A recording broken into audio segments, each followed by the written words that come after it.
Hello बच्चों, नमस्कार, good morning, Suprabhatam. आप सब कैसे हो? कोविड-19 महामारी से बचने के लिए अपने घरों में रहिए, सुरक्षित रहिए और आवश्यक हो तो ही बाहर जाइए। मास्क, सैनिटाइज़र और सोशल डिस्टेंस का पूरा ख्याल रखिएगा। तो आज हम हमारी ऑनलाइन क्लास में पढ़ रहे हैं नॉन फिनिट वर्ब, जो अंग्रेजी विषय का बहुत ही महत्वपूर्ण टॉपिक है। वर्ब जिस प्रकार हिंदी में क्रिया होती है, संस्कृत में धातु होती है, उसी प्रकार अंग्रेजी में उन्हें हम क्या कहते हैं? वर्ब कहते हैं। यानी किसी कार्य का करना या होना, पाया जाना क्रिया कहलाती है। तो अंग्रेजी में भी हम क्रिया के बारे में पढ़ रहे हैं। तो क्रिया 2 टाइप्स की होती है, फिनिट और नॉन फिनिट। फिनिट के बारे में मैंने आपको बता दिया है कि किस प्रकार फिनिट का प्रयोग हम सब्जेक्ट के अनुसार, नंबर के अनुसार और नाउन प्रोनाउन के अनुसार हम जब वर्ब का प्रयोग करते हैं तो वो फिनिट वर्ब कहलाती है। और ऐसी वर्ब जिस पर किसी नाउन, प्रोनाउन, सिंगुलर, प्लूरल या जेंडर का किसी का कोई इफेक्ट नहीं पड़ता है, वो नॉन फिनिट वर्ब कहलाती है। तो आज मैं आपको हमारे नॉन फिनिट बारे में पढ़ाना चाहता हूँ। तो सबसे पहले बताता हूँ आपको टाइप्स ऑफ वर्ब। आप भी लिखिए, ऐसे वर्ब बनाइए। तो वर्ब के अंदर 2 टाइप्स होती है, फिनिट और नॉन फिनिट।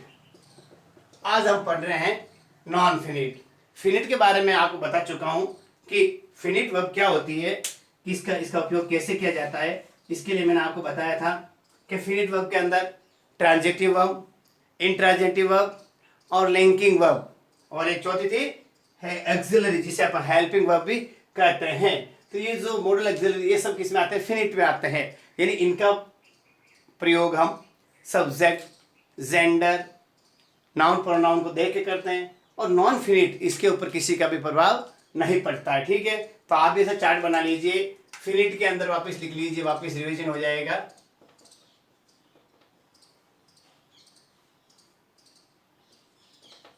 ट्रांजिटिव लिखिए, आप भी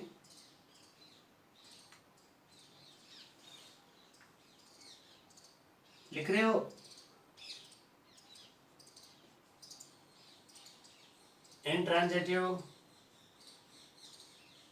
लिंकिंग और ऑक्सिलरी। ठीक है,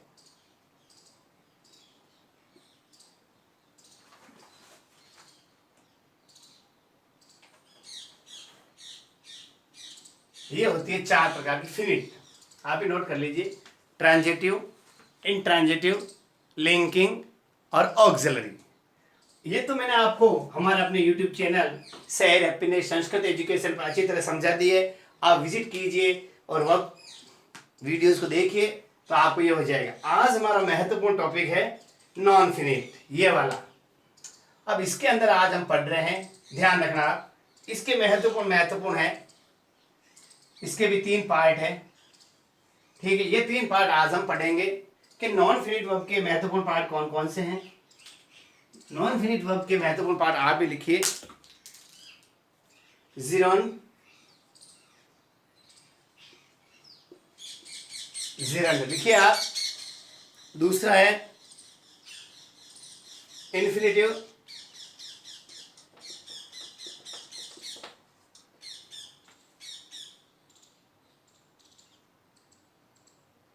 और पार्टिसिपेट।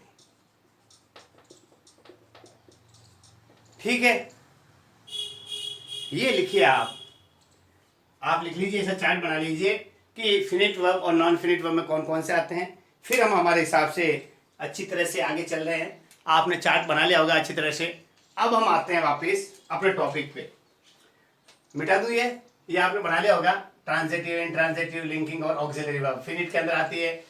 और दूसरा होता है नॉन फिनिट। नॉन फिनिट के अंदर आता है ज़ीरन, इन्फिनिटी और पार्टिसिपेट। ठीक है, तो अब हम वापस पढ़ रहे हैं नॉन फिनिट। तो नॉन फिनिट के अंदर अपन पूरा डिटेल पढ़ रहे हैं कि नॉन फिनिट वर्ब क्या होती है। नॉन फिनिट वर्ब क्या होती है, इसका महत्वपूर्ण बात ये बताना चाहता हूं कि इसको हम कभी भी प्रयोग कर सकते हैं, चाहे कोई भी सिंगुलर वर्ब हो, सिंगुलर प्लूरल वर्ब हो, लेकिन उसके साथ यदि कोई सब्जेक्ट सिंगुलर प्लूरल हो तो भी उसके ऊपर कोई प्रभाव नहीं पड़ेगा। तो आप भी मेरे पीछे पीछे लिखिए, लिखिए नॉन फिनिट वर्ब्स, आराम से लिखिए आप भी, नॉन फिनिट वर्ब, ठीक है, non finite verbs are used without the influence of, देखो, without the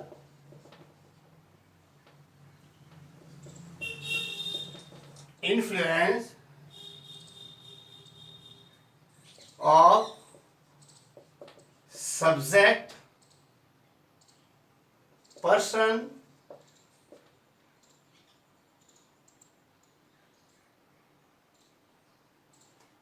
number and tense।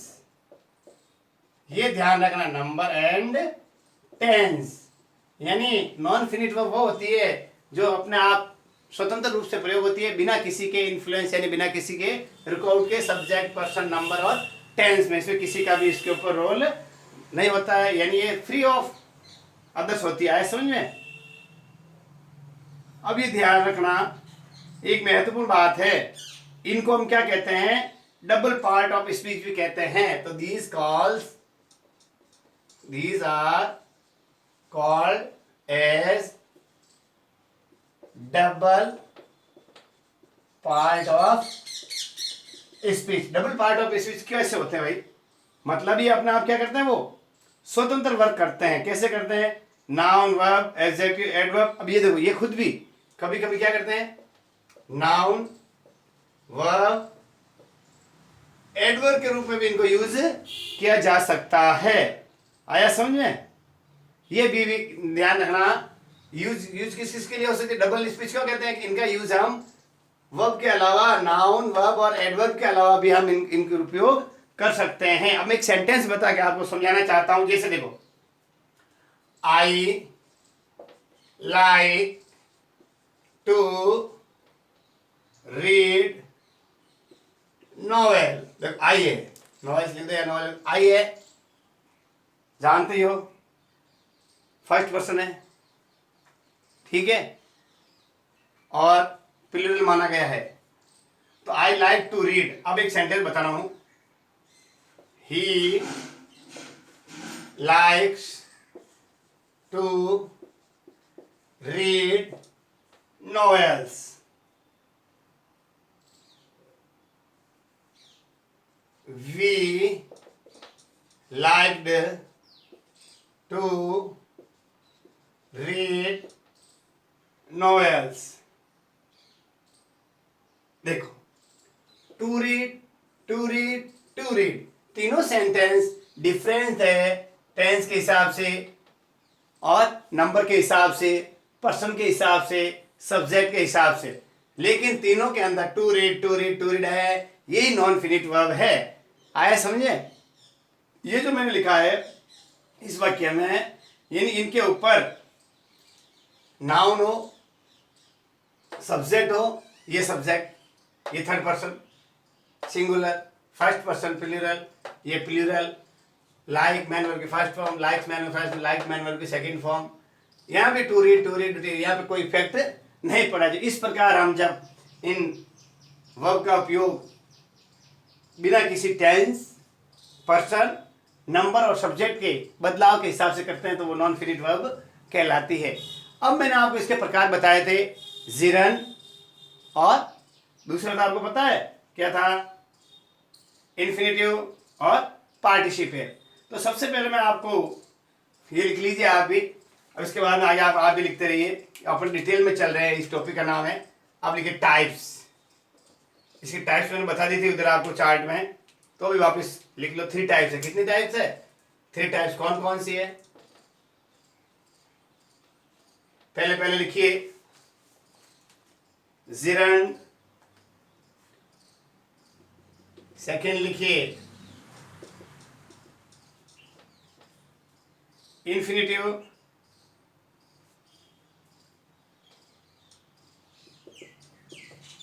लिख दिया इन्फिनेटिव। थर्ड लिखिए participle.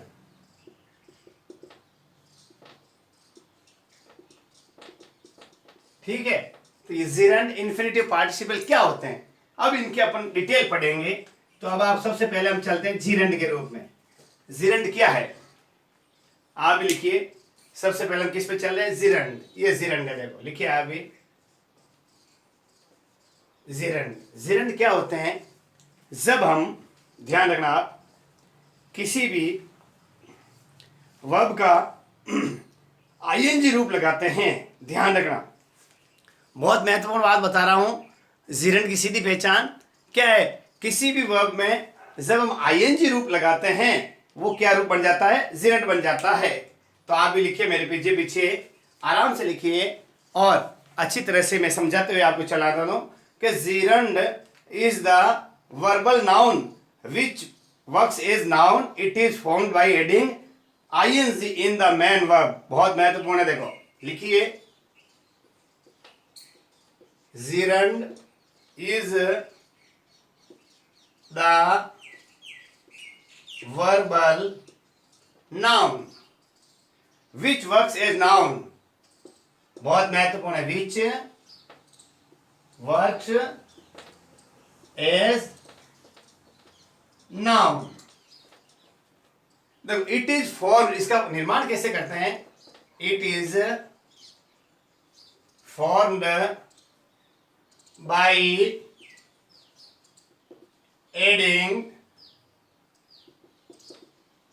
ing in the main verb। यह महत्वपूर्ण बात ध्यान रखनी है आपको कि जिरंड क्या होती है, एक क्रिया संज्ञा, क्रियात्मक रूप से संज्ञा होती है, यानी क्रिया का कार्य करती हुई संज्ञा होती है वाक्यों में जो होती है, उसमें क्या होती है, मेन वर्ब के साथ में हम आईएनजी लगा के उसको बनाते हैं। लेकिन हिंदी में इसमें ध्यान रखना, अंग्रेजी बनाने के साथ में मेन वर्ब आईएनजी लगाते हैं, हिंदी में रह रही नहीं लगाते हैं, ये भी बात आपको ध्यान रखनी है, ठीक है। मेन वर्ब के साथ हम आईएनजी जोड़ के, जैसे देखो, यानी क्या रखना है, देखो आप सेंटेंस लिखिए, आप समझ जाएंगे। She is very good, she is very good at, DRAWING, drawing, draw, चित्र बनाना, तो मैं आईएनजी लगा दी। ये जो बना है she is very good at drawing, ये जो ड्राइंग बनाई मैंने, ड्राइंग में आईएनजी लगाया, ये जिरंड कहलाता है। समझ में अच्छी तरह आ गया। एक और सेंटेंस बताता हूं आपको, eating is essential to life, eating is, लिखिए आप,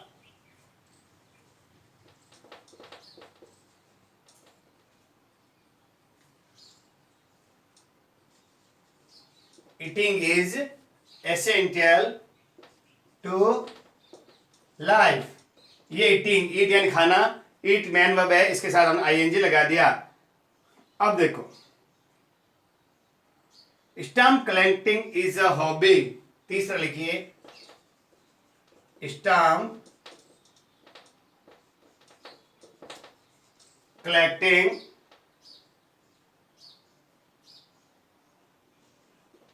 इज अ हॉबी, कलेक्ट का आईएनजी कलेक्टिंग। देखिए आप,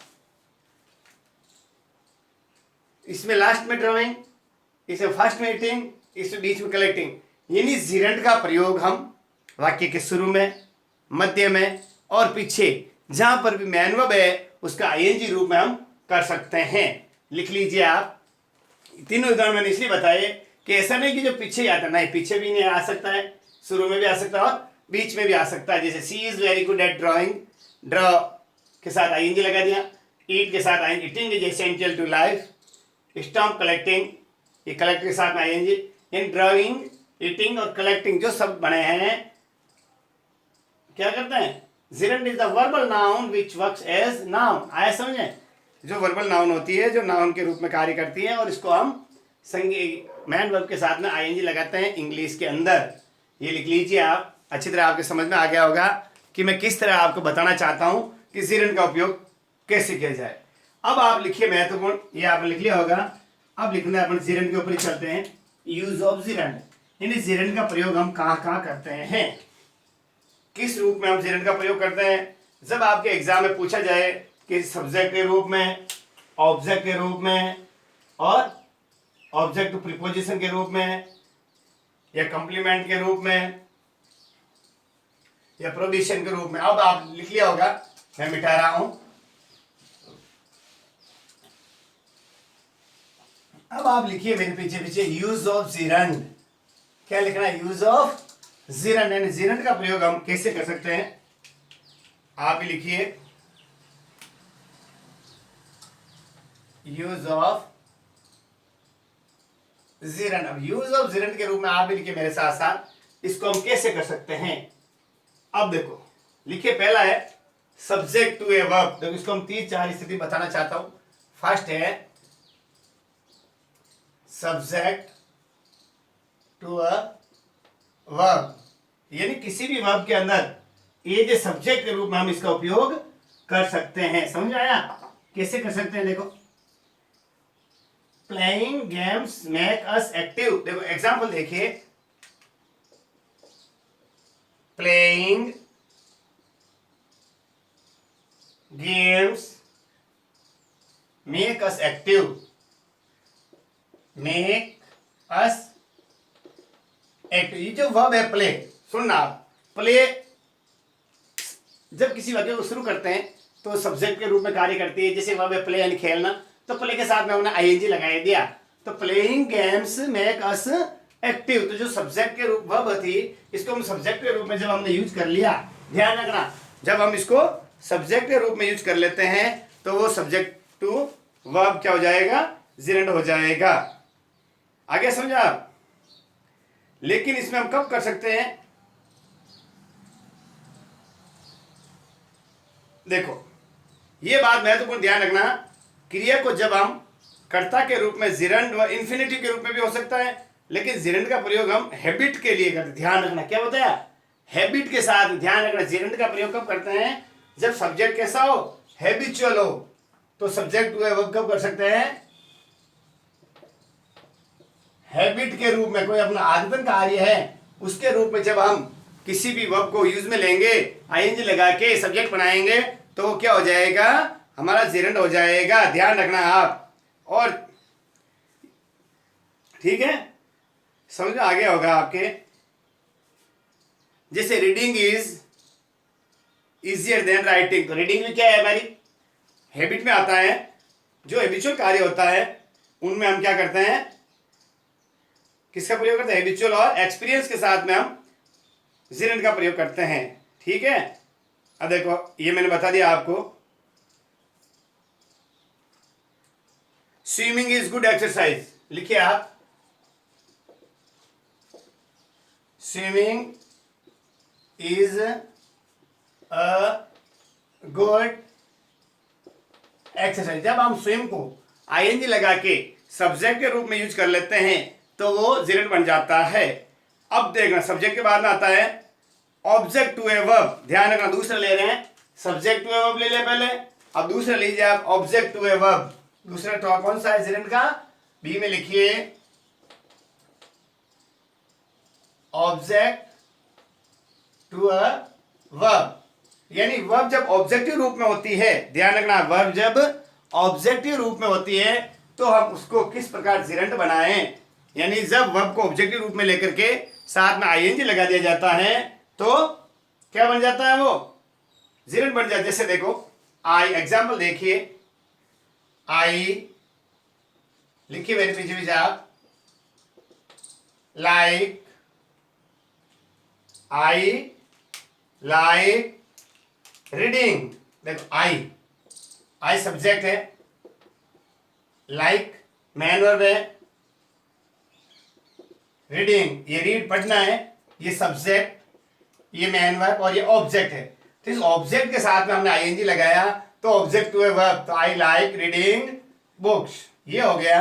रीड के साथ में हमने आईएनजी लगाया तो ये जिरंड का प्रयोग यहां पे हमने कर दिया है। ठीक है, देखो, she is busy cooking food, she is busy cooking food, इस सेंटेंस में भी यही ऑब्जेक्ट का रूप होता है। यानी जब क्या करते हैं, लिखिए आप भी, ऑब्जेक्ट के साथ क्या लगाना, ऑब्जेक्ट वाले वर्ब के साथ क्या लगाना, आईएनजी लगाना बस। जैसे रीड के साथ I reading, I like reading books, she is busy cooking food, ये हमने लिया ऑब्जेक्ट टू ए वर्ब। ये जिरेंट का हम प्रयोग बता रहे हैं आपको। तीसरा लिखिए ऑब्जेक्ट टू ए प्रीपोजिशन। देख लिखिए आप, ऑब्जेक्ट टू अ प्रीपोजिशन। बहुत अच्छा है ये एग्जाम्पल समझाना चाहता हूं आपको कि जब हम किसी भी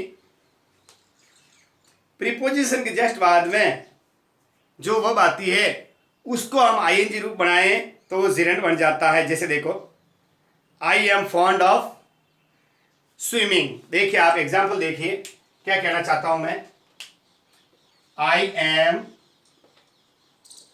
फॉन्ड ऑफ स्विमिंग। देखो ये ऑफ आया, ऑफ प्रीपोजिशन के बाद जैसे जो वर्ब आई है उस वर्ब के साथ हमने आईएनजी लगा दिया तो स्विमिंग बन गया। ये स्विमिंग यहाँ पे जिरेंट का कार्य करता है। यानी प्रीपोजिशन के बाद वाली वर्ब में आईएनजी लिख दीजिए आप, प्रीपोजिशन के साथ वाली वर्ब का आईएनजी रूप। समझ आ गया होगा आपका। जब भी प्रीपोजिशन लगता है, प्रीपोजिशन क्या होते हैं, प्रीपोजिशन का यूज किस प्रकार करते हैं, इनसे संबंधित मैंने वीडियो शेयर अपने संस्कृत एजुकेशन पर अपलोड कर दिए हैं। आप भी पढ़िए और आनंद लीजिए। आइए आपको समझ आ गया होगा। एक एग्जाम्पल और बताना चाहता हूं, जिसे देखो, he was punished for stealing. देखो क्या लिखा मैंने, he was punished for stealing. Stealing चुराना, आईएनजी फॉर्म। ये फॉर प्रीपोजिशन है, इसके जस्ट बाद में जो वर्ब आई हमने इसको आईएनजी बना लिया है। इस प्रकार ये बता दिया मैंने आपको प्रीपोजिशन। अब चौथा रूप है इसका, as a complement to a verb. देखो वर्ब को जब कॉम्प्लीमेंट दिया जाता है, आया समझे, तो उसको क्या करें, वर्ब कॉम्प्लीमेंट के रूप में भी हम इसका जिरेंट का उपयोग कर सकते हैं।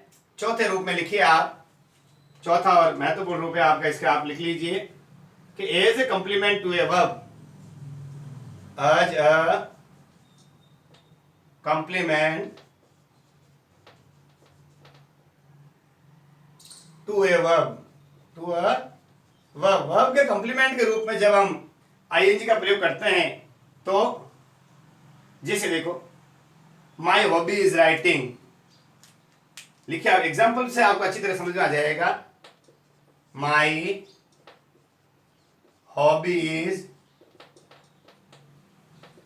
देखो क्या लिखा मैंने, my hobby is writing letters. ये हॉबी का जो कॉम्प्लीमेंट है राइट है, राइट के साथ मैंने आईएनजी लगा दिया, क्या बन गया यहाँ पे, जिरेंट बन गया। जैसे देखो एक और है, talking to her is wasting time. देखो talking to her is wasting time. जो वेस्टिंग लिखा है, ये वेस्टिंग टाइम है जो हम कॉम्प्लीमेंट के रूप में वर्ब को, जो टॉक के साथ में टू के इज के साथ, इसलिए जो वर्ब है उसको हमने कॉम्प्लीमेंट के रूप में जो यूज लिया है, ये क्या है, हमारा जिरेंट है। इसके बाद एक दो बात और बताना चाहता हूँ। वर्ब के बाद में पॉजिटिव एडजेक्टिव हो या पॉजिटिव प्रोनाउन हो तो उनके बाद में भी जिरेंट का प्रयोग होता है। जैसे would you mind my opening the window, ये आप लिख लिए होंगे। आगे मैं और महत्वपूर्ण बात बता रहा हूँ, अब आप भी लिखिए। जैसे लिखिए, जिरेंट का प्रयोग 4 हो गए हैं, मिटा रहा हूँ। अगला प्रयोग जो महत्वपूर्ण यूज है वो भी लिखिए आप, क्योंकि जिरेंट का प्रयोग आज पूरा कर रहे हैं हम आपके लिए। तो 5 और प्रयोग हो गए, चौथा प्रयोग हो गया, 5वां है। जैसे देखो क्या है 5वां, ई वाला प्रयोग है, आप भी लिखिए। जब हम वर्ब के पॉजिटिव एडजेक्टिव या पॉजिटिव प्रोनाउन एडजेक्ट प्रोग्रेसिव, अब देखना पॉजिटिव एडजेक्टिव या प्रोनाउन हो इसके बाद में कोई भी बात आएगी, इसके साथ में बाद में कोई भी नाउन आएगी, वर्ब आएगी, वो हमेशा क्या होगी, कौन सी होगी, जिरेंड होगी। क्या होगी, जिरेंड होगी। कैसे होगी, देखो मैं आपको एग्जांपल बता रहा हूं। एग्जांपल लिखिए, वुड यू माइंड, देखो वुड यू माइंड, अब देखना वुड यू माइंड, वुड देखो मैंने लगा, वुड यू माइंड, यू क्या है, प्रोनाउन है, ठीक है। देखो माई, वापिस देखो would you mind, my positive, देखो ये तो ये भी प्रोनाउन, लेकिन माई जो लगा है वो कैसा है, पॉजिटिव प्रोनाउन है। आया समझ में, यानी would you mind my opening the window,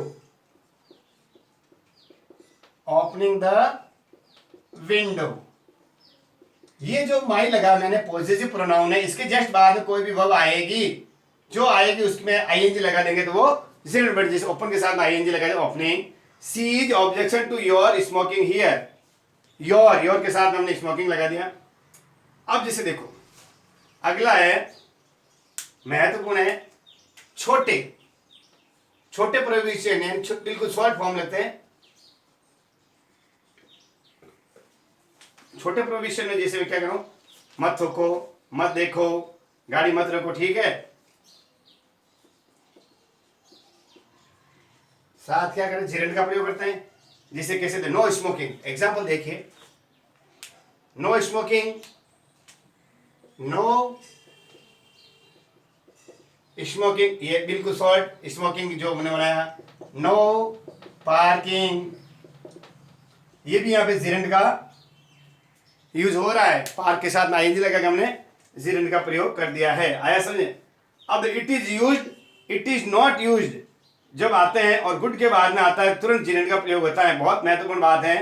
it is no use, देखो अगला है सेंटेंस, यदि वाक्य में इट इज नो यूज, इसके जस्ट बाद में जो भी सेंटेंस आएगा, और it is not good, it is no use यार, इट इज नॉट गुड, इनके बाद में जो भी सेंटेंस आएगा उसके साथ में तुरंत हम क्या करेंगे, ध्यान है आपको, जिरेंड का प्रयोग नहीं होता है, ध्यान रखना। लेकिन अब मैं बता रहा हूं आपको, जैसे देखो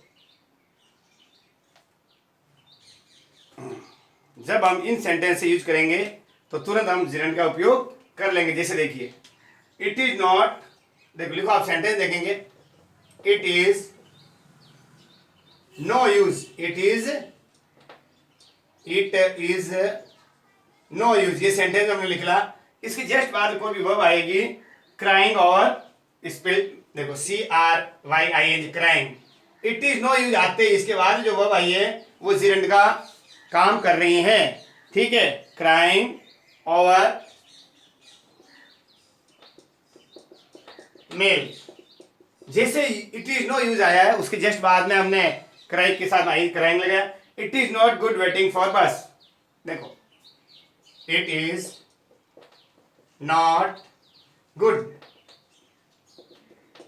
वेटिंग, द गुड, इसके जस्ट बाद में वेट आया तो आईएनजी लगा waiting, it is not good waiting for बस, ठीक है। ये आपके समझ आ गया होगा कि इट इज नो यूज और इट इज नॉट गुड के साथ में हम हमेशा क्या करें, जैसे इनका सेंटेंस पूरा होता है दोनों के जस्ट बाद में जो वर्ब आती है उसमें हम आईएनजी लगा के जिरेंड बना देते हैं। अब जैसे महत्वपूर्ण बात है, कुछ वर्ब होती है, कुछ वर्ब होती है, उनके साथ में हमेशा हम जिरेंड का प्रयोग करते हैं। जैसे देखो इंपॉर्टेंट है, इंपॉर्टेंट वर्ब है जिनके साथ में हम जिरेंड का प्रयोग करते हैं, जैसे स्टॉप, आप भी लिखिए, avoid, stop, avoid, like, dislike, enjoy, keep,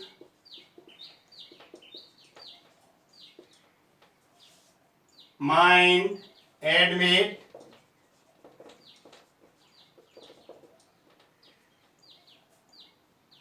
prefer,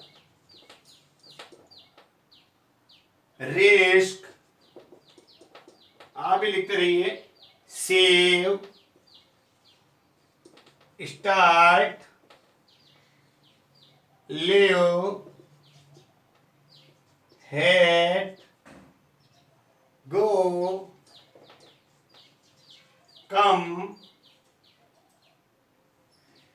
ठीक है, लिव, जो ये वर्ब आती है, इनके बाद, इन वर्ब के बाद में हमेशा जिरंड का प्रयोग होता है, हमेशा जिरंड का प्रयोग करते हैं। ध्यान रखना आप, जैसे मैं बता दूं,